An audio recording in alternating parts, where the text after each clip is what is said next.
Marcus Kane had seen plenty of broken places in his 43 years of hauling salvage through the outer systems. But Kepler Station made him sick to his stomach. The orbital platform clung to a dead moon like a parasite, its corridors reeking of desperation and recycled air that had been breathed too many times. He wasn't here by choice.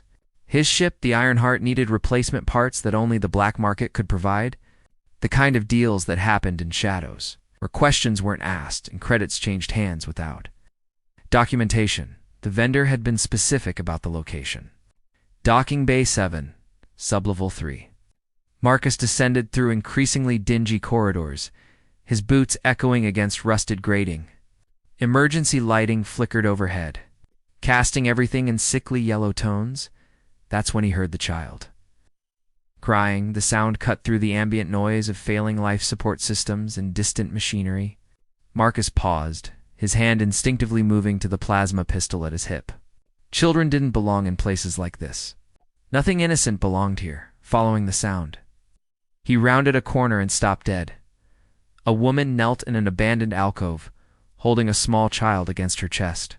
Both had the distinctive blue-green skin and gill slits of the Nereid species, aquatic beings from the Tau Ceti system. The woman's long, silver hair was matted and unkempt, her clothes little more than rags. The child in her arms couldn't have been more than 5 years old. "Please," the woman whispered as she noticed him. Her voice carried the musical quality of her species, but it was broken, desperate. "I have nothing left to trade except myself. My daughter. She needs food, medicine. I can work, I can serve, I can... ... double quotes." She trailed off. Unable to finish the degrading offer, Marcus felt something twist in his chest. The woman's large, ocean blue eyes held a mixture of shame and fierce maternal determination. She was offering to prostitute herself to save her child's life. "Ma'am," Marcus said softly, crouching down to their level. "What's your name?" She blinked in surprise, as if kindness was the last thing she'd expected. "Naya, this is my daughter Cree." The little girl peeked out from behind her mother's hair, golden eyes wide with fear and hunger. Marcus could see the signs of malnutrition in both of them, the way their clothes hung loose, the pallor beneath their natural coloring, the tremor in Naya's hands. "I'm Marcus," he said, keeping his voice gentle. "When did you last eat?" 3 days, Naya admitted, her voice barely audible. "The relief station on Proxima 7 was destroyed. We had nowhere else to go." Marcus stood slowly, his mind racing. He should walk away. He had his own problems, his own debts to pay. Getting involved with refugees would only complicate his already precarious existence. But as he looked down at the frightened child clinging to her mother, he heard his sister's voice echoing from 20 years ago. "Sometimes being human means doing what's right, not what's smart." "Come with me," Marcus said finally. "Both of you." Naya's eyes widened. "I told you, I have nothing to..." "You misunderstand," Marcus interrupted. "I'm not buying anything. I'm offering help. Sanctuary among the stars." Ironheart wasn't much to look at from the outside. A battered cargo hauler with mismatched hull plates and engine. Burns that told stories of close calls and hard living. But inside it was clean, warm, and most importantly, safe. Marcus led Naya and Cree through the ship's narrow corridors to the small passenger cabin he rarely used. The space was cramped but functional, with 2 bunks, a tiny refresher unit, and a porthole looking out into space. "You can stay here," he said, setting down the emergency supply kit he'd grabbed from storage. "There's clean water, basic medical supplies, and some ration bars, too. Tide you over until I can cook something proper." Naya stood in the doorway. Cree still clutched in her arms, looking like she couldn't quite believe what was happening. "Why are you doing this?" Marcus shrugged, suddenly uncomfortable under her intense gaze. "Because it's the right thing to do?" As if to punctuate his words, Cree's stomach gave a loud rumble. The little girl's cheeks flushed darker blue with embarrassment, and she buried her face against her mother's shoulder. "I'll get the galley fired up," Marcus said quickly. "Make yourselves comfortable." He retreated to the ship's small kitchen, giving them space to process their new situation. As he heated nutrient broth and prepared fresh protein bars, He could hear quiet voices from the passenger cabin. Naya explaining to her daughter that they were safe, that the strange human wasn't going to hurt them. 20 minutes later, Marcus returned with a tray of food. He found Naya sitting on one of the bunks, having cleaned herself and Cree up as best she could with the ship's basic supplies. The transformation was remarkable without the grime and desperation. She was quite beautiful, with elegant features and eyes like deep ocean water. Cree's eyes lit up at the sight of food, but she looked to her mother for permission before moving. Marcus set the tray on the small table and stepped back. "It's not gourmet cuisine," he said apologetically, "but it's nutritious and filling. It smells wonderful," Naya said, and there was genuine gratitude in her voice. They ate in comfortable silence, Marcus answering Cree's shy questions about the ship and space travel. The little girl gradually warmed up to him, especially when he showed her how to activate the porthole's magnification system to see the stars up close. "Are you a space pirate?" Cree asked with the innocent curiosity only children possessed. Marcus chuckled. "No, sweetheart. I'm a salvage trader. I find broken things and fix them up to sell. Like us?" Cree asked innocently. The question hit Marcus harder than he'd expected. He glanced at Naya, who was watching him with an unreadable expression. "Nobody's broken here," Marcus said firmly. "Sometimes people just need help finding their way." Later, after Cree had fallen asleep in the lower bunk, Marcus and Naya sat in the ship's small common area. She'd insisted on helping clean up after their meal, moving through the space with natural grace despite its unfamiliarity. "You still haven't told me why," she said quietly, settling into the chair across from him. Marcus stared out the viewport at the stars, considering his words. "I had a sister once, Emily. When our colony was attacked by raiders, I was off-world on a trading run. By the time I got back, ... he swallowed hard. I couldn't save her. Maybe I can't change what happened. But I can choose to help when I have the chance." Naya reached across the small table and placed her hand over his. Her skin was cool and slightly damp, a trait of her species, but her touch was warm with compassion. "I'm sorry for your loss," she said simply. They sat like that for a long moment. Two damaged souls, finding unexpected comfort in each other's presence. While outside, the stars wheeled slowly in their eternal dance. 3 days into their journey toward the inner systems, Marcus discovered that Naya was more than just a refugee with a tragic past. She had an intuitive understanding of technology that bordered on the supernatural. "Your power coupling is misaligned," she said. Studying the diagnostic readout over his shoulder as he worked on the ship's main engine, the harmonic frequency is off by 0.7%. Marcus paused in his repairs, looking at her with surprise. "How did you know that?" "On my homeworld, I was a tech healer," Naya explained, kneeling beside him in the cramped engine compartment. "We learned to feel the rhythm of machines, to sense when their harmony was disrupted." "May I?" He handed her the sonic calibrator, watching as she closed her eyes and listened to something he couldn't hear. Her movements were precise, almost dance-like, as she made minute adjustments to the coupling. The engine's hum shifted subtly, becoming smoother, more efficient. "Incredible," Marcus breathed. "I've been chasing that harmonic drift for months." Naya smiled, the first truly happy expression he'd seen from her. "Everything has a song, Marcus. You just have to learn to listen." From that moment, their partnership deepened. Marcus handled the heavy mechanical work while Naya diagnosed problems with an accuracy that amazed him. Together, they transformed the Iron Heart from a barely functional cargo hauler into a well-tuned vessel. Cree, meanwhile, had appointed herself the ship's unofficial morale officer. She followed them around during repairs, asking endless questions and providing a running commentary that often made Marcus laugh despite himself. "Why do humans only have 2 arms?" she asked one afternoon, watching him struggle to hold 3 tools at once while working on the navigation array. "Because we're not as smart as your people," Marcus replied with a grin. "You Nereids have those handy prehensile fins. Mama has 4 arms when she swims," Cree said proudly. "She can catch fish with all of them at the same time." "I'd like to see that someday," Marcus said, then caught himself. The comment implied a future together that he had no right to assume. But Naya's cheeks darkened with a blush that suggested she wouldn't mind such a future either. That evening, as they shared dinner in the galley, Marcus found himself studying Naya when she wasn't looking. The harsh lines of starvation had softened with regular meals, and her natural grace was becoming more apparent each day. She moved like flowing water, every gesture economical and beautiful.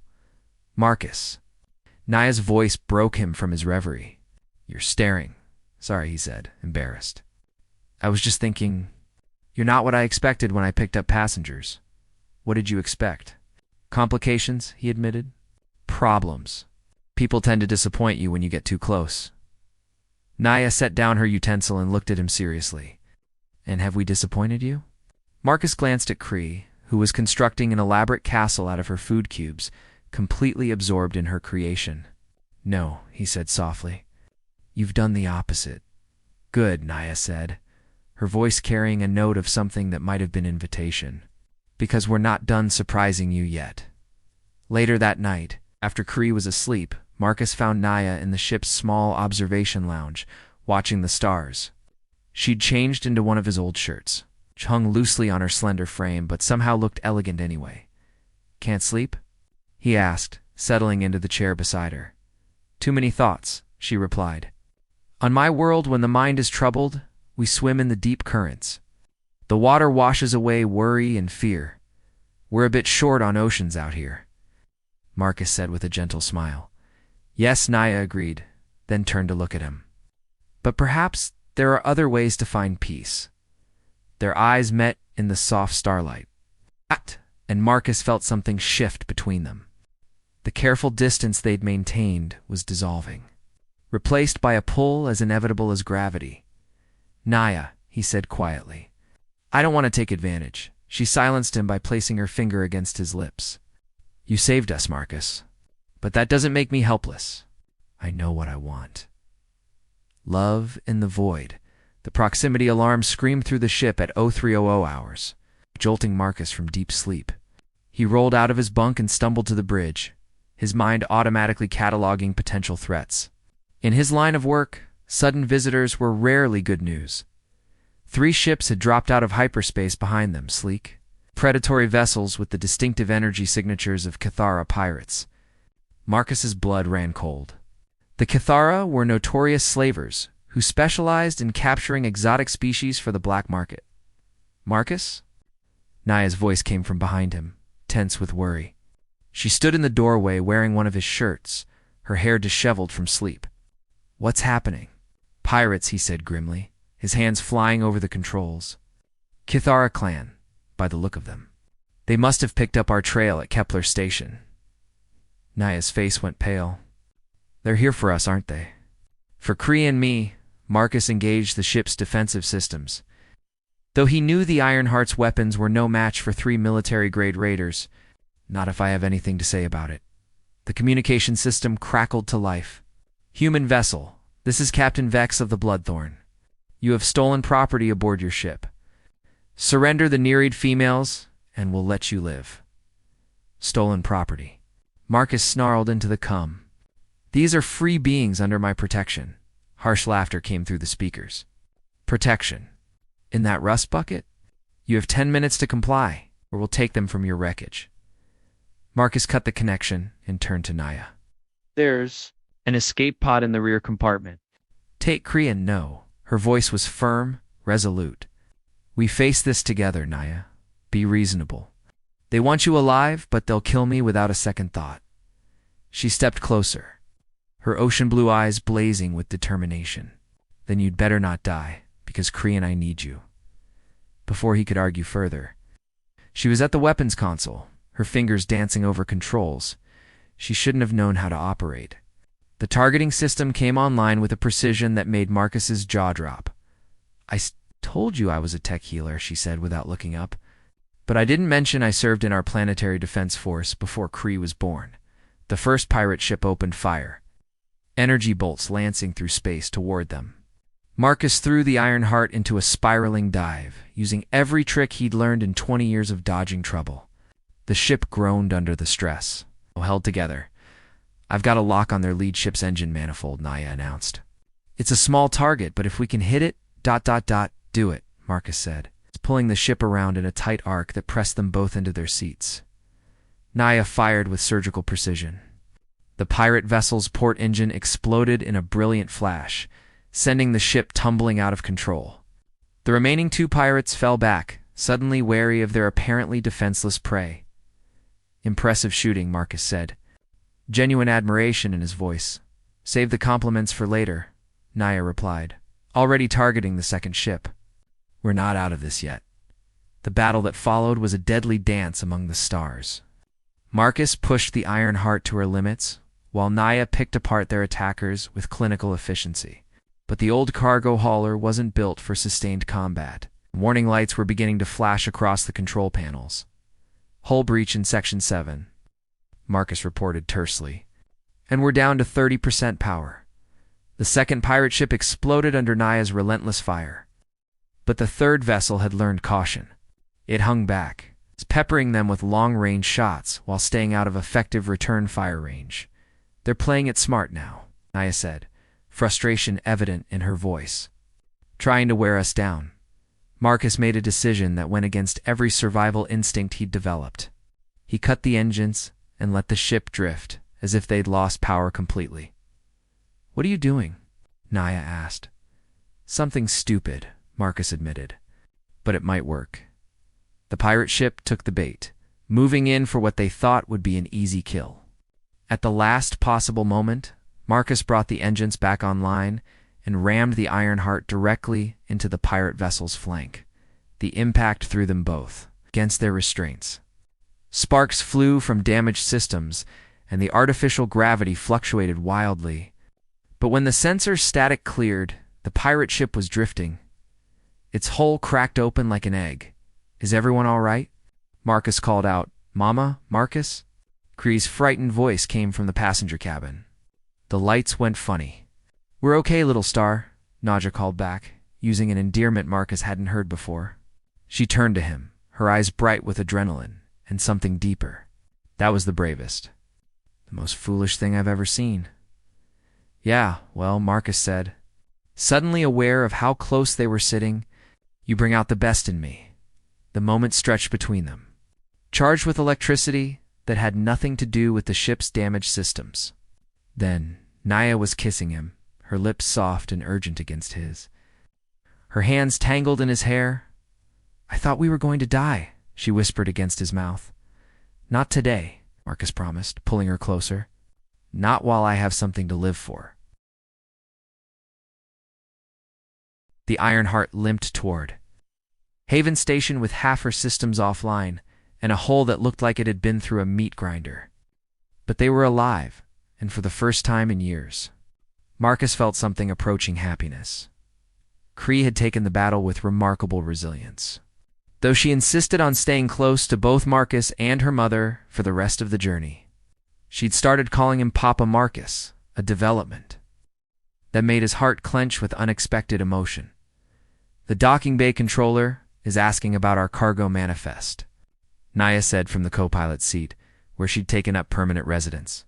Should I tell them we're carrying salvage? Just say we're refugees seeking sanctuary, Marcus replied. Haven Station has a policy about that. Haven was one of the few truly neutral ports in the outer systems. It's a massive space station that asked no questions as long as you could pay your docking fees. Marcus had used it as a base of operations for years, though he'd always come and gone alone. As they approached the docking ring, Marcus found himself nervous in a way he hadn't expected. This was where decisions would have to be made, where they'd discover if what they'd built in the crucible of crisis could survive in the ordinary world. Marcus, Naya said quietly, after we dock, what happens to us? It was the question he'd been dreading. What do you want to happen? I want to stay with you, she said simply. Kree and I, we found something here we never had before. A home, a family. But I won't trap you with obligation or guilt. Marcus reached over and took her hand, marveling again at the cool softness of her skin. You're not trapping me. You're setting me free. The docking procedure went smoothly, despite the ship's battered condition. As soon as they were secured, Marcus led his new family through the station's busy corridors to the residential section, where he maintained a small apartment. "It's not much," he said, keying open the door to the modest living space, "but it's got 2 bedrooms and a real kitchen."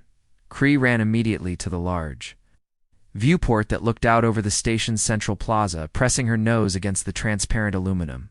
"Look, Mama. There are people from everywhere." Naya joined her daughter at the window, and Marcus watched them both with a contentment he'd never thought possible. They belonged here in this space he'd always considered temporary. They made it real. "I need to register some paperwork," Marcus said eventually. "Documentation for both of you? Identification cards? That sort of thing. Will they ask questions?" Naya asked, concern flickering in her eyes. "Not the kind that mattered. Haven Station doesn't care where you came from. It's only where you're going." The next few hours were a blur of bureaucratic procedures. But by evening, they were officially residents of Haven Station. Marcus Kane, Naya Kane, and Cree Kane, listed as a family unit with legal standing throughout the neutral zone.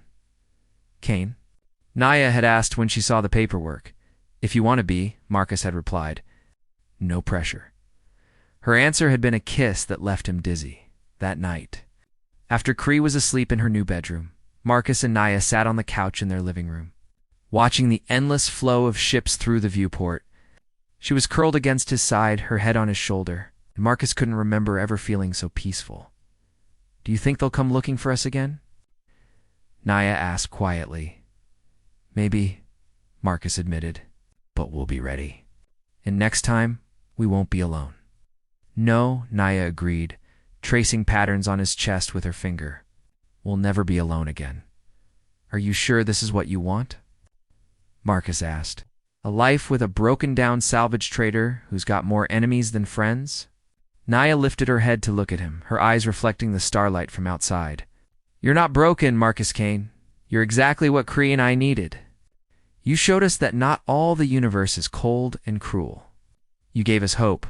You gave me something, too," Marcus said, brushing a strand of silver hair from her face. "You gave me a reason to be better than I was." Later, as they held each other in the darkness of their new bedroom, Marcus listened to the quiet sounds of their home. Cree's soft breathing from the next room, the gentle hum of life support systems, the distant murmur of station activity. These were the sounds of belonging, of having something worth protecting.